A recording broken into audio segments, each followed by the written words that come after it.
Looking back, I should have seen it coming. The way my brother-in-law started showing up uninvited. My mother-in-law's cold smile during board meetings. My wife growing distant. But you don't see betrayal when you're living it. You just see Tuesday. Then came that Monday morning when everything shattered. My name is James Griffin. I'm 46 years old, and I've spent the last 8 years as Chief Financial Officer of Titan Forge Industries, a company that manufactures industrial automation equipment.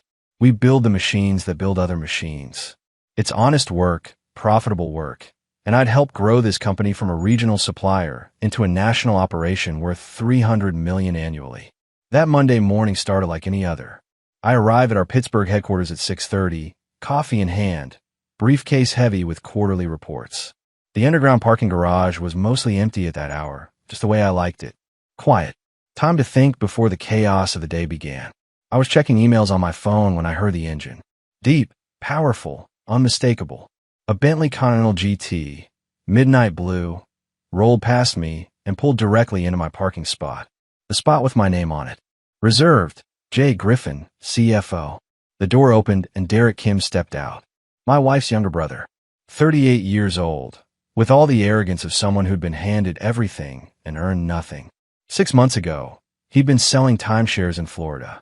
Now he held the newly created title of Director of Business Development at Titan Forge, a position that materialized after his mother Margaret bought a controlling interest in the company. He was wearing a suit that probably cost $6,000. His watch caught the fluorescent light, something Swiss and expensive. Everything about him screamed, new money, trying to look like old money. "Morning, James," Derek said, walking toward me. He pulled out his key fob, and without warning, tossed it in my direction. "Park my car, would you? I've got an 8 o'clock with the executive team." The keys arced through the air. I watched them come. My hands stayed at my sides. They hit the concrete with a metallic clatter, bouncing once before sliding under his Bentley. Derek stared at me. "Did you just—" "I'm the CFO of this company," I said, my voice level. "Not your valet." His face flushed red. "Pick them up." "No.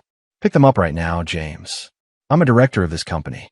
That means you report to the COO, who reports to the CEO, who reports to the board alongside me. We're not even in the same chain of command, Derek. And even if we were, I still wouldn't be picking up your keys." That's when I heard the rumble of the diesel engine. Perfect timing. The tow truck turned down the entrance ramp, its yellow lights flashing. "Elite Recovery Services," painted in bold letters on the side. The driver, a guy named Tony I'd worked with before on vehicle logistics, pulled up beside us. He climbed out of the cab, clipboard in hand. "Morning, Mr. Griffin," Tony said. Then he looked at Derek and back at me. "Got your message about the repossession. Which vehicle are we taking today?" Derek's face went from red to white. "What?" I raised my hand and pointed at the Bentley. "Start with that one. It's parked in my spot." Derek's face went through about 5 different expressions in 3 seconds.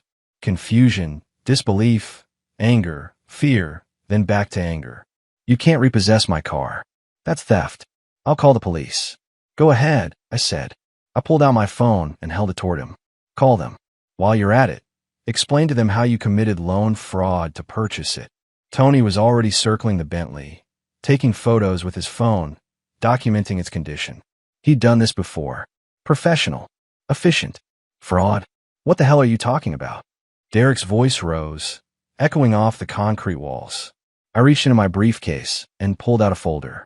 "This is your loan application for that Bentley. Prestige Auto Finance, which happens to be owned by one of our subsidiary holdings. You claimed an annual income of $450,000. I pulled out a second document.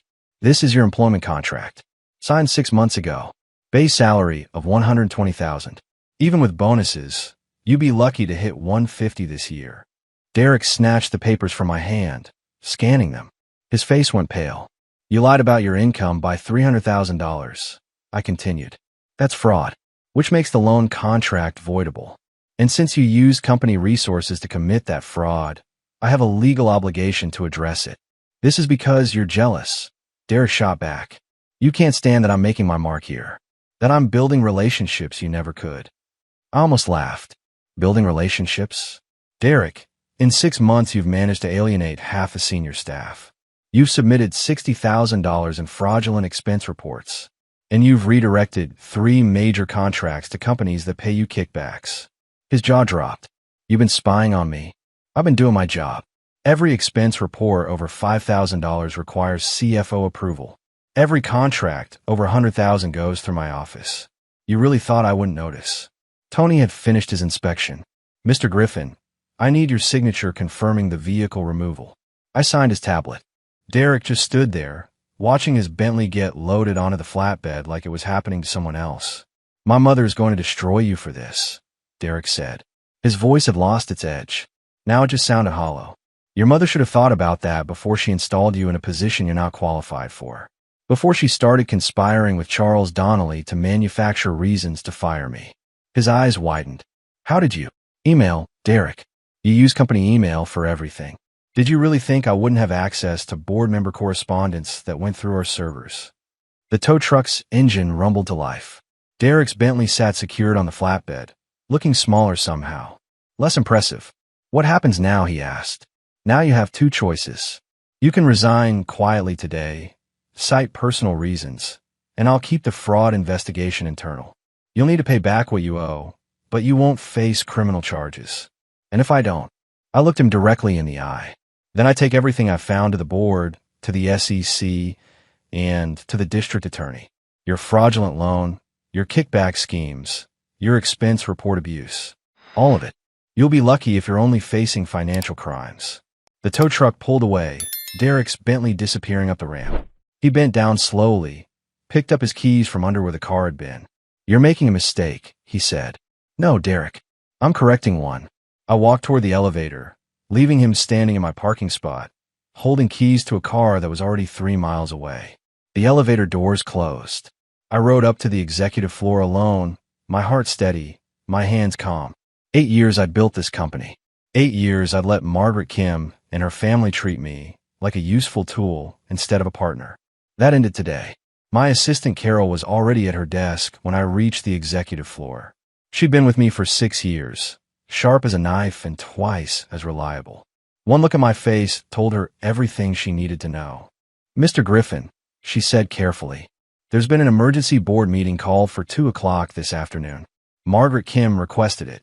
Expected, I said. Can you get David Brennan on the phone? Tell him I need to see him before the meeting. 11 o'clock if possible. David Brennan was the best corporate attorney in Pittsburgh. He was also, as I discovered 3 months ago, while digging through old company records, Margaret Kim's former lover from 25 years back. They'd had an affair when he was a junior associate, and she was married to her late husband. He'd told me about it himself when I hired him, said it gave him extra motivation to make sure everything was handled by the book. Already called, Carol said. He's expecting you at his office at 10:30. I nodded. Pull together Derek's complete employment file. Every expense report, every email, every contract he's touched since he started. Already done. It's on your desk. This was why I paid her well. Inside my office, I found 3 folders waiting. Carol had organized everything by category. Fraudulent expenses, kickback schemes, and the email conspiracy between Margaret and Charles Donnelly. I spent the next 2 hours reviewing every detail, making sure I could defend every claim I was about to make. At 10:15, my office door opened without a knock. Elena stood there. My wife looked tired. Her dark hair was pulled back in a severe bun. She was wearing all black, like she was going to a funeral. Maybe she was. James, we need to talk.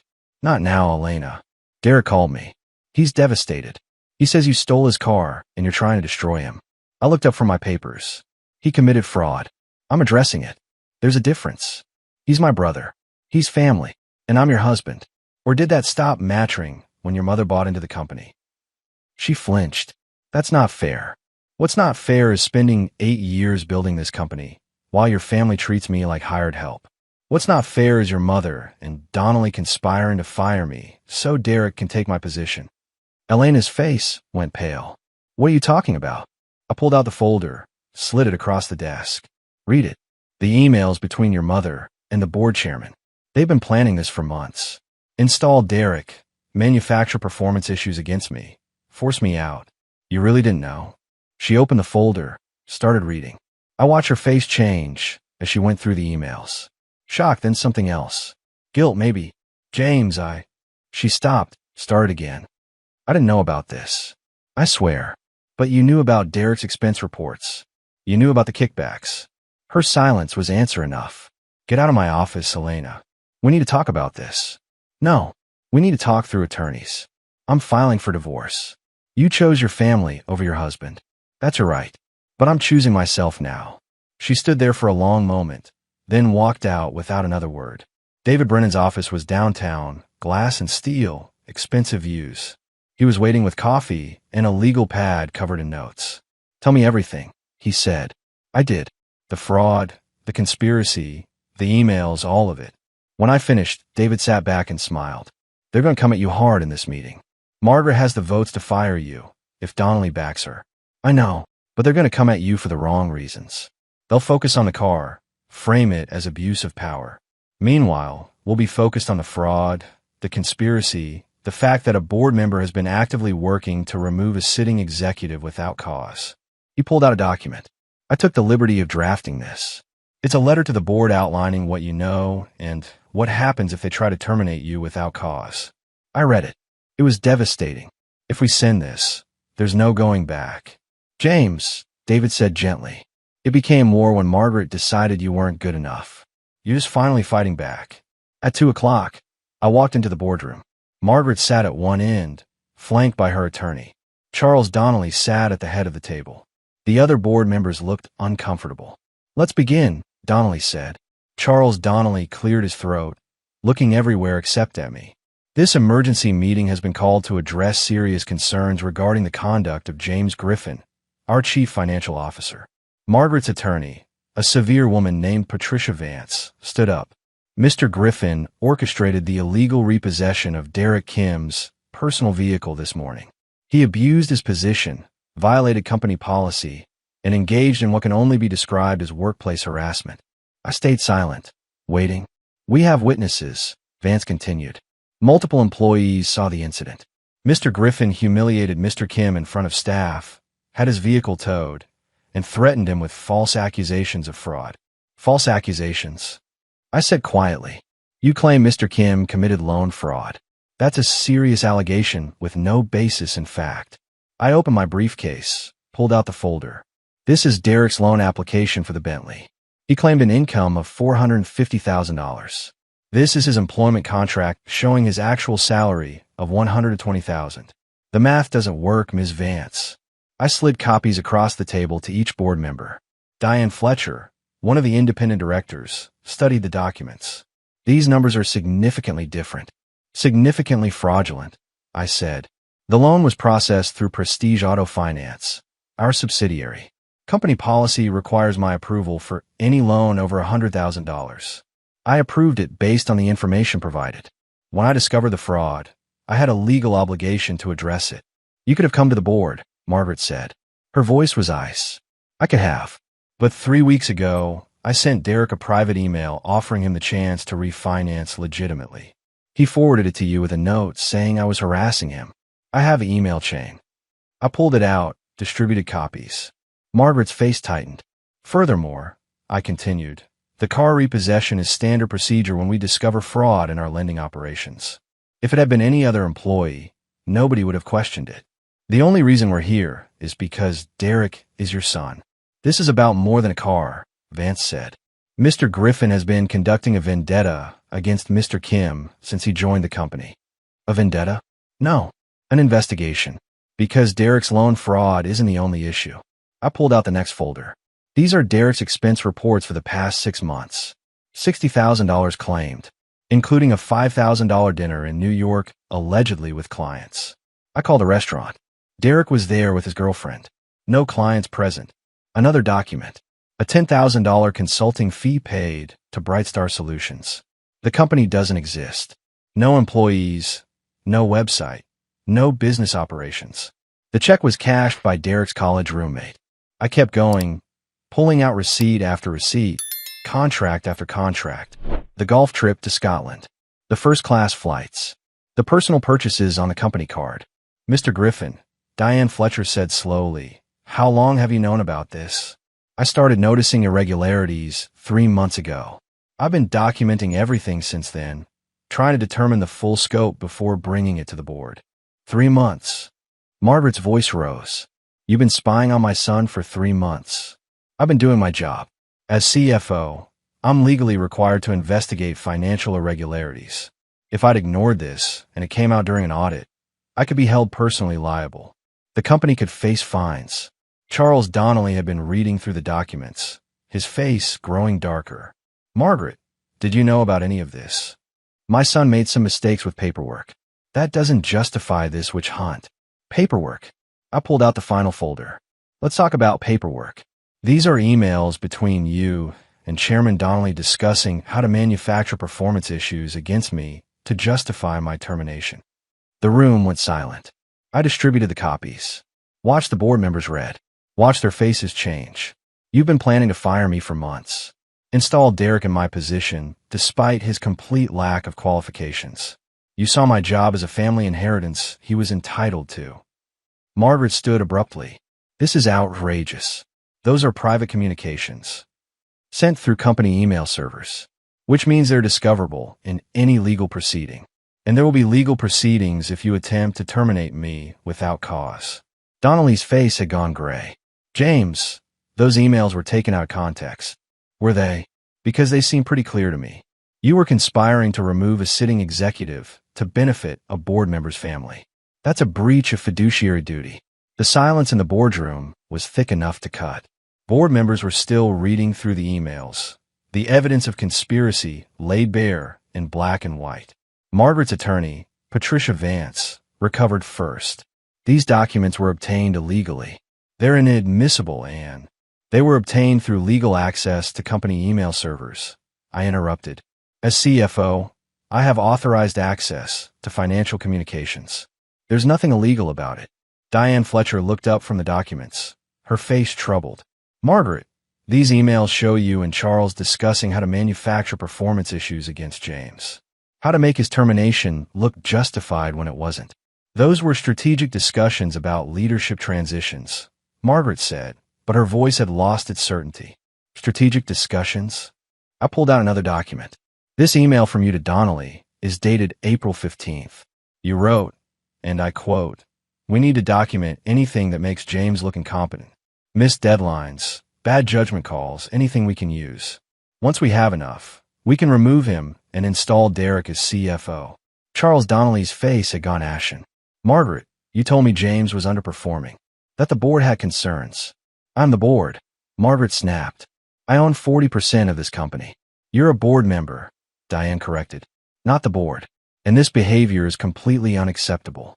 You've been conspiring to remove an executive for personal reasons to benefit your son. Richard Alvarez, another independent director, spoke up. He was a private equity veteran, tough as nails. Let me make sure I understand this. Derek Kim committed loan fraud, expense report fraud, and took kickbacks from vendors. Margaret knew about this, and instead of addressing it, she tried to remove the one person who was actually doing his job and investigating it. My son made some errors in judgment, Margaret said. James turned those errors into a vendetta because he resents our family's success. I almost laughed. Your family's success? Margaret, I helped build this company from a $20 million regional operation into a $300 million national business. I structured the deals, managed the finances, ensured compliance. And you repaid me by plotting my removal. You're being dramatic. Am I? Then explain this. I pulled out one more document. This is a memo you sent to Donnelly last month. It outlines your plan for after I'm gone. Derek becomes CFO. You install your nephew as VP of Finance. You consolidate control of the executive team under family members. I slid it across the table. You weren't just trying to remove me. You were planning a complete takeover of company leadership. The room erupted. Board members talking over each other, demanding answers. Margaret sat rigid, her face a mask of fury. Diane Fletcher banged her hand on the table. Enough. We need to address this systematically. She turned to me. James, what are you asking for? Derek's immediate termination. Repayment of all fraudulent expenses and the loan. Margaret's recusal from any personnel decisions involving executive positions. And a formal apology from this board for allowing this situation to develop. And if we don't agree? Margaret asked. David Brennan spoke for the first time. Then my client will file a wrongful termination lawsuit if you attempt to fire him. All of this evidence becomes public record. It will be in the news, it will trigger regulatory investigations, and it will damage this company's reputation irreparably. You're threatening us? Donnelly asked weakly. I'm outlining consequences, David said. You can choose war, and everyone loses. Or you can choose accountability, and we move forward professionally. Diane looked around the table. I move that we take a 30-minute recess to discuss this privately. The motion passed. I left the boardroom with David, leaving them to argue among themselves. In the hallway, David clapped me on the shoulder. You did well in there. Stayed calm, presented facts, didn't get emotional. I don't feel calm. Good. Use that. But don't show it. 28 minutes later, we were called back in. Diane Fletcher spoke for the board. We've reached several decisions. First, Derek Kim's employment is terminated effective immediately. He'll be required to repay all fraudulent expenses within 90 days. Margaret's face was stone.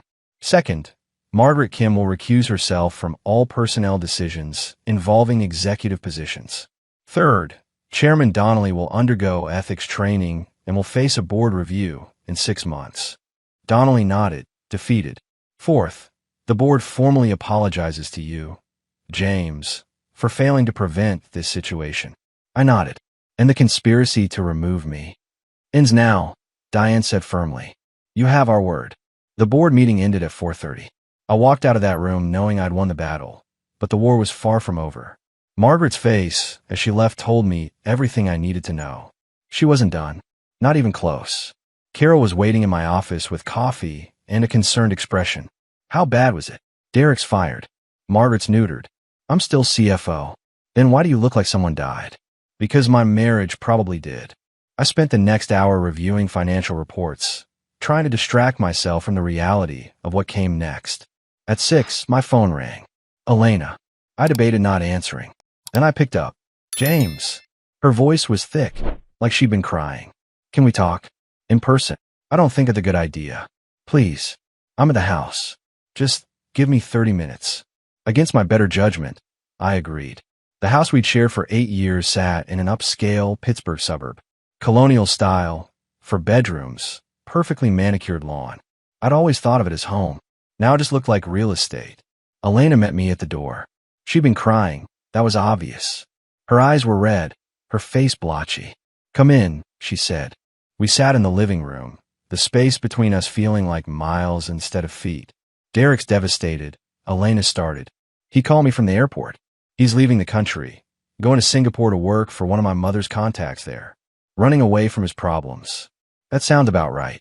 Don't be cruel, James. Cruel? Your brother committed fraud. He took kickbacks. He abused his position.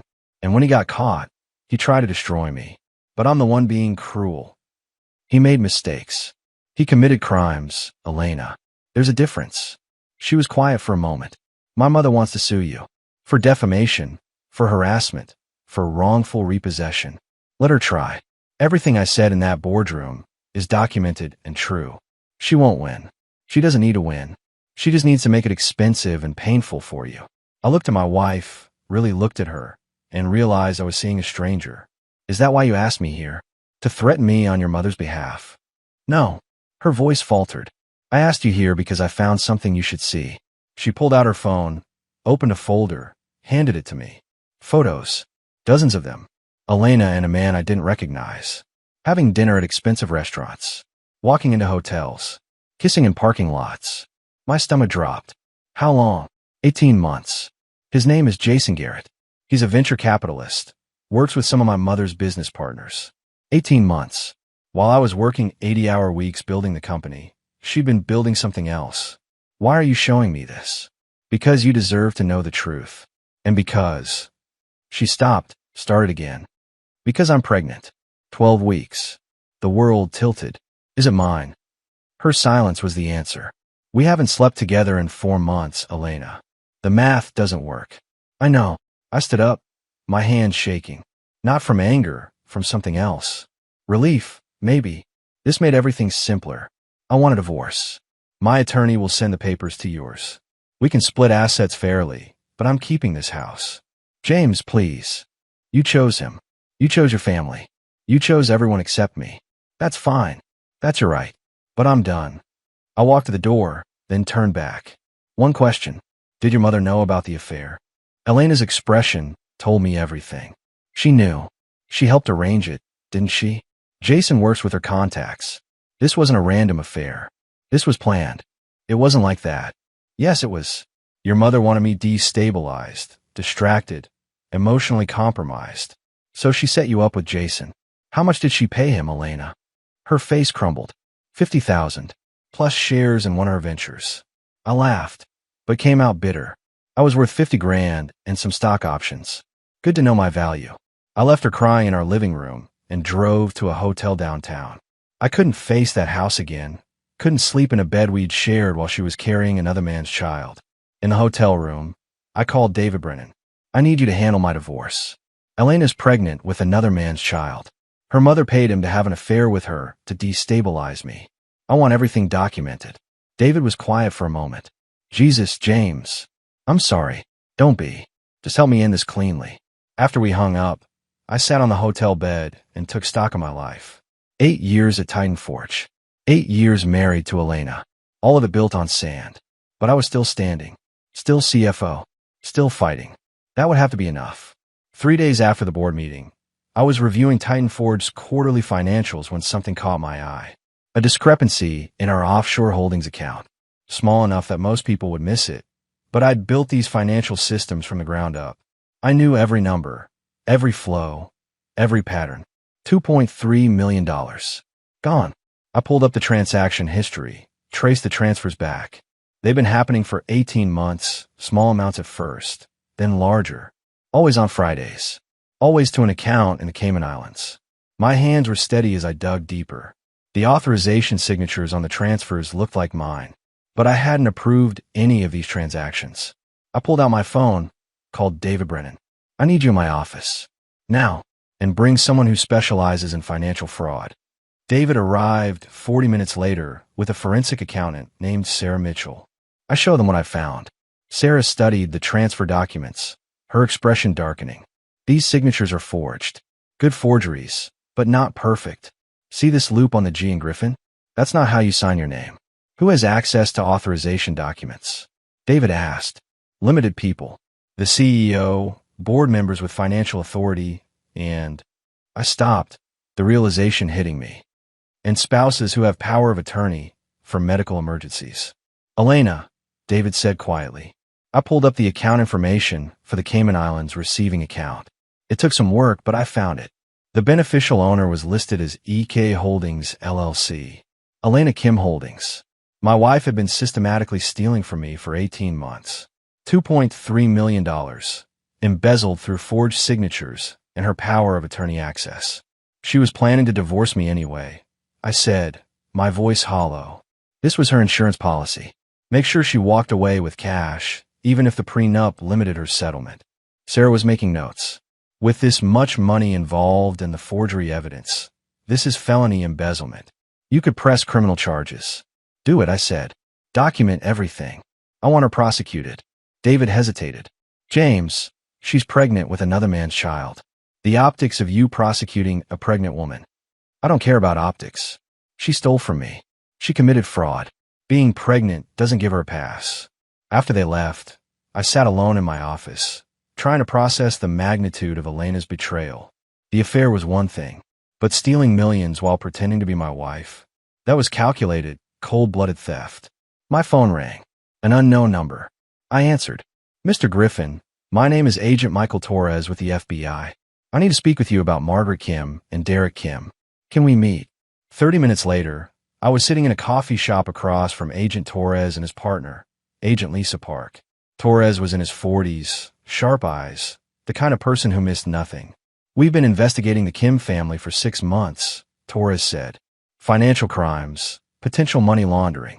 Your evidence regarding Derek's fraud opened up new avenues for us. What kind of money laundering? Agent Park pulled out a tablet. Show me a flow chart.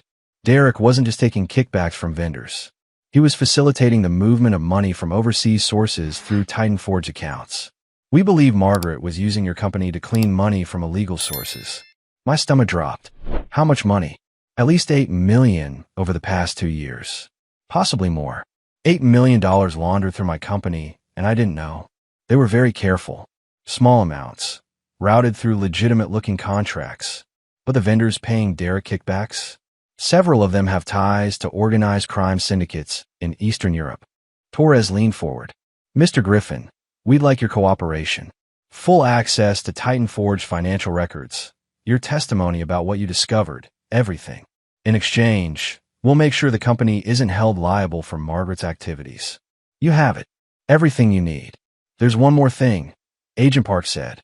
We have evidence that Elena Griffin was involved in the money laundering scheme. The Cayman Islands account, where she's been moving your money, it's connected to the same network Margaret's been using. The room tilted slightly. My wife is part of this. We believe Margaret recruited her 18 months ago, around the same time the affair with Jason Garrett started. It's possible the affair was a distraction while Elena helped move money. I thought about Margaret paying Jason $50,000 to seduce Elena. Thought about Elena's sudden interest in company finances 18 months ago. All of it clicking into place. She was never really my wife, I said quietly.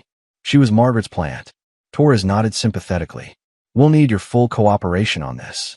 Elena's embezzlement charges will be federal now, not state.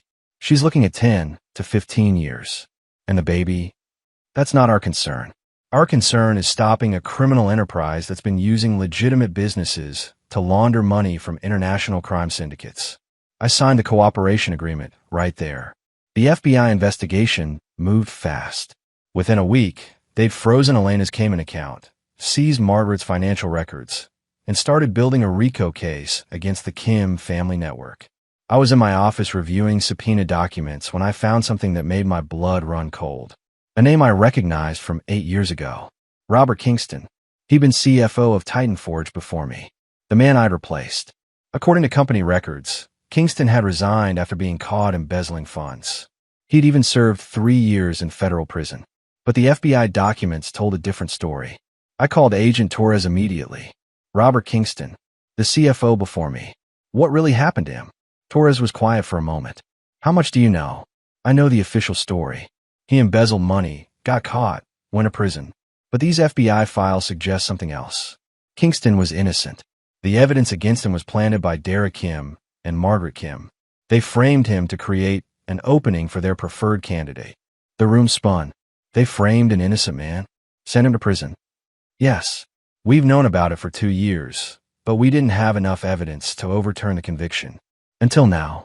Your evidence about Derek's fraud patterns matches exactly what was done to Kingston. Same forged signatures, same fake transactions, same setup. Where's Kingston now? He got out of prison 18 months ago. Last known address is in Cleveland. He's working as a bookkeeper at a small accounting firm. Couldn't get his CPA license back because of the conviction. I hung up and immediately called David Brennan. I need you to find Robert Kingston in Cleveland. And I need you to help me make this right. David found Kingston within 2 days. We drove to Cleveland together, found him living in a small apartment near the lake. He was 53 now, looked older. Prison and injustice had aged him. When he opened the door and saw me, his face went hard. You're the one who took my job. I know, and I'm here to tell you that I'm sorry. I didn't know you were innocent. But I know now, and I'm going to fix it. I showed him everything. The FBI investigation, the evidence of the frame job, the proof that Derek and Margaret had destroyed his life to make room for their schemes. Robert sat down heavily on his couch, reading through the documents with shaking hands. 8 years. I lost 8 years of my life. My wife divorced me. My kids won't speak to me. All because of them. The FBI is reopening your case. With this evidence, they can overturn your conviction. David here will represent you pro bono. We're going to clear your name. And then what? I'm still a 53-year-old ex-con with a gap in my resume. Who's going to hire me? I pulled out an envelope. Titan Forge is going to hire you. As a special financial advisor, reporting directly to the board. Same salary you had as CFO, full benefits, and a formal apology from the company. You'll help us rebuild the systems that Margaret corrupted. Robert stared at me, tears forming in his eyes. Why? Why would you do this? Because it's the right thing to do. And because I know what it's like to have the Kim family try to destroy you. You deserve better. We all did. He took the envelope with trembling hands. Thank you. 2 weeks later, The FBI arrested Elena at her mother's estate. She was charged with embezzlement, money laundering, and conspiracy. Margaret was arrested the same day, along with Derek, who they tracked down in Singapore. I watched the news coverage from my hotel room. The fall of the Kim family empire, broadcast across every channel. My phone rang. My sister Amy, who I hadn't spoken to in 6 months. James, I saw the news. Are you okay? Not really, but I will be. I need to tell you something. Her voice was strained. Margaret approached me a year ago. She offered me $5,000 a month to keep her informed about you, about your mental state, your plans, your vulnerabilities.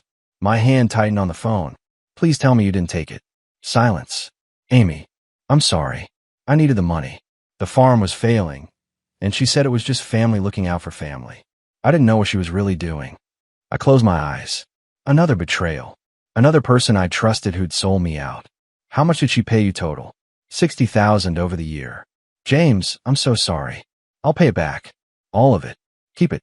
But we're done, Amy. You made your choice. I hung up before she could respond. David found me an hour later, staring out the window at the Pittsburgh skyline. You okay? He asked. My wife was a criminal. My mother-in-law ran a money laundering operation. My sister spied on me for cash. No, David. I'm not okay. But I'm still standing. That's all that matters. For months after the arrests, I stood in the Titan Forge boardroom with a very different board of directors. Margaret was gone, facing 20 years for money laundering and conspiracy. Charles Donnelly had resigned in disgrace. 3 new independent directors had been appointed, people with actual integrity. Robert Kingston sat beside me as special financial advisor. In 2 months, the courts would overturn his conviction completely. He'd already started rebuilding the financial systems that Margaret had corrupted. The SEC investigation is complete, Diane Fletcher announced. She'd been elected board chair after Donnelly's departure. Titan Forge is cleared of all wrongdoing. The fines will be paid entirely for Margaret Kim's seized assets. What about Elena? Someone asked. She pleaded guilty to embezzlement and money laundering. 12 years federal prison. The baby was born last week, a girl. She's in foster care pending custody determination. I'd already filed the paperwork. DNA tests confirmed the baby wasn't mine. Jason Garrett's daughter, not mine. I felt nothing but relief. Derek Kim was sentenced to 15 years, Diane continued. He's already in federal custody. The extradition from Singapore was faster than expected. After the meeting, Robert found me in my office. I wanted to thank you again. For everything. You deserved better than what they did to you. Still, you didn't have to fight for me. But you did. He paused. I heard you're leaving Titan Forge. I am. I've accepted a position as CFO at a renewable energy company in Denver. Smaller operation, but clean. Honest. No family dynasties trying to destroy me. You've earned that fresh start. I packed my office that evening. 8 years of my life in boxes. Awards, certifications, photos of achievements. The wedding photo of Elena and me stayed in the drawer where I'd left it months ago. My phone rang. David Brennan. The divorce is final. Judge signed off this morning. You're free. Free. The word felt strange. I'd spent so long fighting, defending, surviving. What did freedom even look like anymore? I drove out of Pittsburgh 2 days later, everything I owned in my car. The city disappeared in my rearview mirror, and I didn't look back. Denver waited ahead. A new job, new city, new life. No Margaret Kim, no Elena, no betrayal. Just me, finally choosing myself. 10 months after leaving Pittsburgh, I sat in my Denver office overlooking the Rocky Mountains. The renewable energy company, Solar Tech Innovations, was everything Titan Forge had been. Transparent, ethical, focused on building something meaningful rather than just accumulating wealth. My assistant knocked. Mr. Griffin, there's someone here to see you. Says her name is Amy. My sister. I hadn't spoken to her since I'd learned about her betrayal. Part of me wanted to tell my assistant to send her away. The other part was curious. Send her in. Amy looked different. Thinner, older, worn down by guilt. She stood in my doorway, uncertain. James, thank you for seeing me. You have 5 minutes. I paid back every dollar Margaret gave me. $60,000. Sold the farm to do it. Sent it to your attorney last month. I know. David told me. I don't expect forgiveness. I just needed you to know that I'm sorry. What I did was unforgivable. I betrayed you for money, and I'll regret it the rest of my life. I looked at her, this woman who'd been my sister for 46 years. Why did you really come here, Amy? Because you're the only family I have left. And I destroyed that. But I needed you to know that I'm getting help. Therapy. Working on why I could betray someone I love for cash. And I wanted to tell you that I'm proud of you. For surviving. For rebuilding. For being stronger than any of us ever gave you credit for.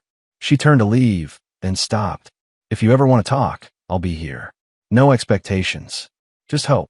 After she left, I sat at my desk for a long time, thinking about forgiveness. About whether some betrayals could be healed or whether they were too deep to overcome. I didn't have an answer yet. Maybe I never would. That evening, I had dinner with colleagues from Solar Tech.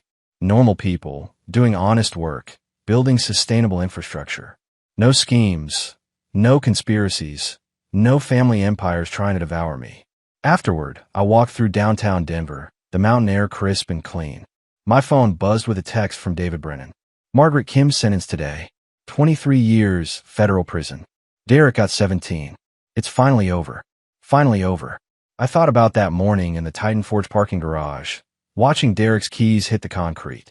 That single moment had unraveled everything, exposed the rot, brought down an empire built on fraud and betrayal. I'd lost my marriage, my family, 8 years of my life. But I'd gained something more valuable. I'd gained myself back. The man who let those keys fall wasn't the same man walking through Denver tonight. That man had been trying to fit into a world that never wanted him. This man knew his worth. I pulled out my phone and texted David back. Good. Time to build something better. And that's exactly what I intended to do.